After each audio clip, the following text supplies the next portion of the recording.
তা সত্ত্বেও মনে রাখবেন, আমরা 1,30,00,000 কাঁচা বাড়ি পাকা করেছি। আর আগামী দিন যত কাঁচা বাড়ি আছে সব আমরা পাকা করে দেব আগামী সরকারে। প্রত্যেক ঘরে ঘরে আমরা নলকূপ পৌঁছে দেব, অর্থাৎ নলে জল পাবেন। 1 কোটি পরিবার পেয়েছে, বাদবাকিটা আমরা করে দেব। কৃষকদের জন্য আমরা 10,000 টাকা দিই বছরে, যার 1 কাঠা জমি আছে তাদেরও দিই। ক্ষেত মজদুরদেরও এবার ইনক্লুড করা হয়েছে, তারাও পাচ্ছে। লক্ষ্মীর ভাণ্ডার 500 টাকা দিয়ে শুরু হয়েছিল, আজকে আপনারা 1,500 টাকা করে পাচ্ছেন। এই লক্ষ্মীর ভাণ্ডার সারা জীবন চলবে, মা বোনদের কারো কাছে হাত পাতার দরকার নেই। আর যে কটা বাকি আছে তাদেরও পেয়ে যাবেন, প্রসেস চলছে। ইলেকশনের জন্য একটু থমকে আছে, কারণ কেউ কোনো কাজ করছে না ইলেকশন ছাড়া, আর আমার হাত থেকে সব ক্ষমতা কেড়ে নেওয়া হয়েছে। ডেভেলপমেন্টের কাজ যারা করত তাদের বাংলা থেকে সরিয়ে দেওয়া হয়েছে তামিলনাড়ুতে, কেরালায়। ইলেকশনের সময় বাংলায় চলছে ইলেকশন, আর কাজ করবে তারা তামিলনাড়ুতে, আর বাইরের লোকেদের নিয়ে এসে এখানে কাজ করাচ্ছে।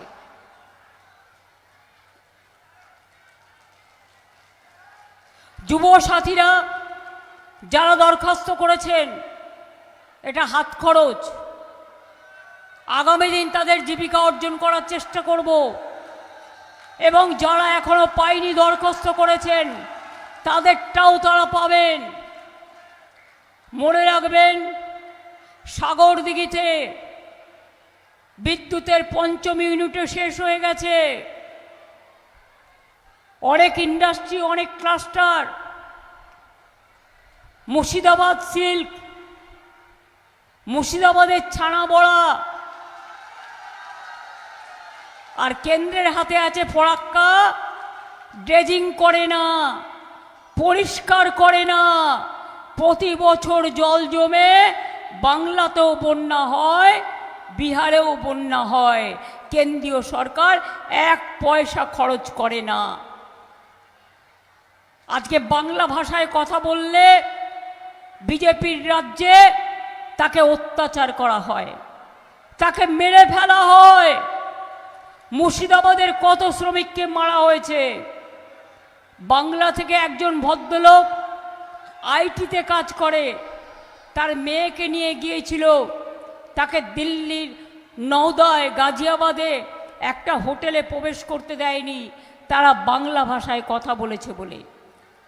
আগামী দিন মনে রাখবেন, আপনি কি খাবেন, আপনি কোন ভাষায় কথা বলবেন, আপনার ঠিকানা, আপনার আশ্রয়, আপনার শিক্ষা দীক্ষা, আপনার সংস্কৃতি, আপনার সম্প্রীতি যদি রক্ষা করতে চান, তৃণমূল কংগ্রেস ছাড়া, জোড়া ফুল ছাড়া আর কোনো বিকল্প নেই। বিজেপি অনেক পরিকল্পনা করছে, গভর্নমেন্ট অফ ইন্ডিয়া পরিকল্পনার পুরো দোসর।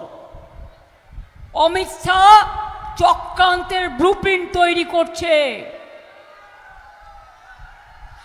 আর আমি অনুরোধ করব, কেউ দাঙ্গায় যাবেন না। কোন গদ্দারের কথা শুনে এটা বিজেপি প্ল্যান, আপনাদের মধ্যে উস্কে দেওয়া। কালকে মালদায় একটা ঘটনা ঘটেছে, তাই নিয়ে সিবিআই দিয়েছে সুপ্রিম কোর্ট, এনআইএ দিয়েছে। রাজ্যের যাদের শোকজ করেছে আমার কিছু বলার নেই, কিন্তু পুরো স্টেটকে একটা মালদার ঘটনা দিয়ে রাজ্যকে যেটা বদনাম করা হয়েছে একটা আন্দোলনের জন্য। আন্দোলন করতেই পারেন, সেটা শান্তিপূর্ণ। যাদের গায়ে হাত দেবেন না, যাদের কাছে কেউ যাবেন না দয়া করে।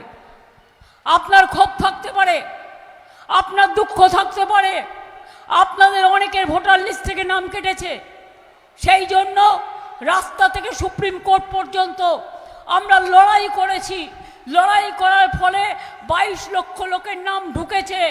আরও বাদ বাকি যাদের অ্যাডজুডিকেশনে আছে তারা দরখাস্ত করুন ট্রিব্যুনালে, আমরা লয়ার দিয়ে ফাইট করব।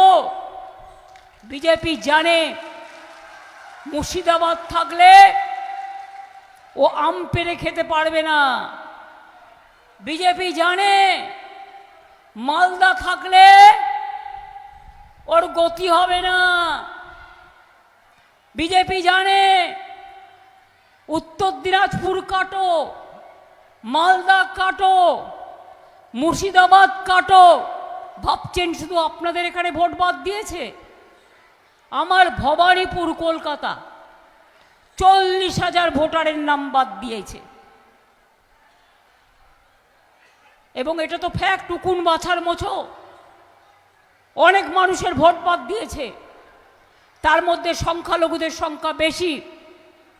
এবং সংখ্যালঘু মা বোনদের ভোট বাদ দিয়েছে, হিন্দু মা বোনদের ভোট দিয়ে বাদ দিয়েছে। এরা মহিলা বিরোধী। কেন জানেন?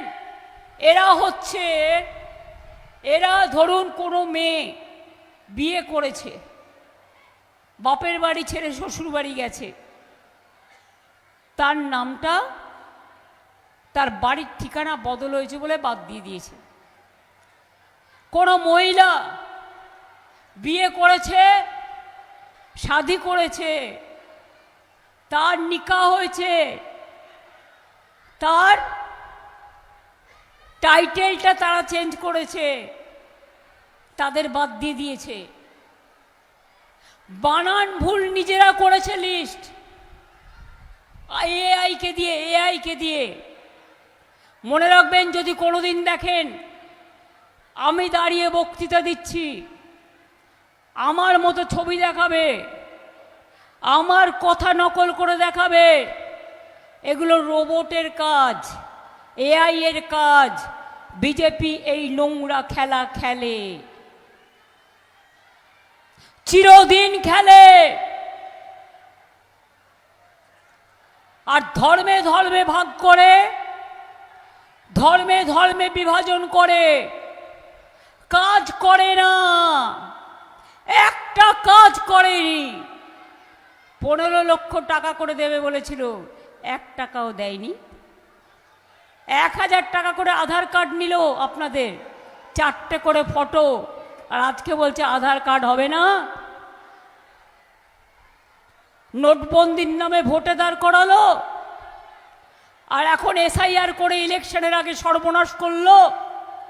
ভোটবন্দি, অর্থাৎ সাধারণ মানুষ ভোট দিতে পারবে না।